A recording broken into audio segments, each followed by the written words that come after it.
এই দিকে থাকবে না। কালাপাড় দলাপাড় ছিল, তার কোনো কুমার জন্ম দেয় নাই আর কুমার হয় নাই, কিন্তু এইভাবে থাকবে আজীবন। এই দিঘি এই বাইরের পরে মানুষ সেবা করবো, কিন্তু এই দিঘিতে কোনো কুমার যাতে আর না ছাড়া হয়, আর যাতে কুমার যাতে না পাশা মানে পালা না হয়। এটা একটা ব্যবসা। এই কুমার রাখা মানে কি? এটা একটা ব্যবসা। কি চাও? এটা কুমারে খাবে। এটা কুমারে কি খাবে? দলাপাড় ছিল, তারা কি খেয়ে মরছে এদেশের জনগণ দেখছে। কিন্তু এখন কারা, এখন কেমন ছাড়লো? এটা হলো সব হলো ইন্ডিয়ান কুমার। এই কুমার যার মাধ্যমে ছাড়ছে তার নামে মামলা হবে, তার নামে মামলা হবে, আর কিছু না। আজকের ঘটনা হচ্ছে মানুষজন ঘুরতে আইছে, মহিলা জামাই বউ মিল্লা 30 জন মিল্লা বাচ্চাটারে গোসল করতে নামাইছে, টপ করে ইন্ডিয়ান কুমারে টান দিয়ে নিয়ে গেছে। এটা কি বাবা কাজীগঞ্জের কুমার ছড়া যে যে যে যে ছুঁয়ে গেছে? এই কুমার চলবে না। এই তো এক দেড় বছরের মতো পাগল হয়ে যাইব, সে তো ইন্ডিয়ান কুমারে খাওয়াই দিছে। আজকে তো ঘুরতে আইছে, তার মেয়ে নিয়ে মানুষ ছিল, মানুষ পালন করতে আইছে, এর জন্য তার এই জীবনটা চলে গেছে। এই মেয়ে কি হয়েছে? কি হয়েছে? কি হয়েছে?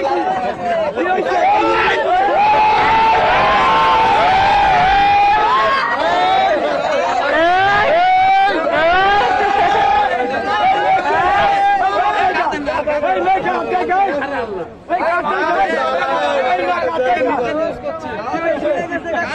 বাগেরহাটের ঐতিহাসিক হজরত খানজাহান আলী রহমাতুল্লাহি আলাই এর মাজার সংলগ্ন দিঘিতে ঘটে গেছে এক হৃদয় বিদারক ঘটনা।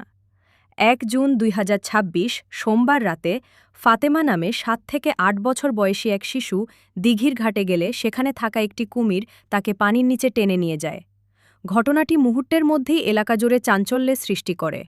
উপস্থিত লোকজন, মাজার কর্তৃপক্ষ এবং স্থানীয়রা শিশুটিকে উদ্ধারের চেষ্টা করলেও তাৎক্ষণিকভাবে তার কোনো সন্ধান পাওয়া যায়নি। ঘটনার খবর পেয়ে ফায়ার সার্ভিস, পুলিশ প্রশাসন এবং স্থানীয় প্রশাসনের ঊর্ধ্বতন কর্মকর্তারা ঘটনাস্থলে পৌঁছান। রাতভর চলে উদ্ধার অভিযান। কুমিরের উপস্থিতি এবং দিঘির গভীর পানির কারণে উদ্ধার কাজ অত্যন্ত ঝুঁকিপূর্ণ হয়ে পড়ে। দীর্ঘ অনুসন্ধানের পর 2 জুন ভোর আনুমানিক 4:40 শিশুটির মরদেহ উদ্ধার করা হয়।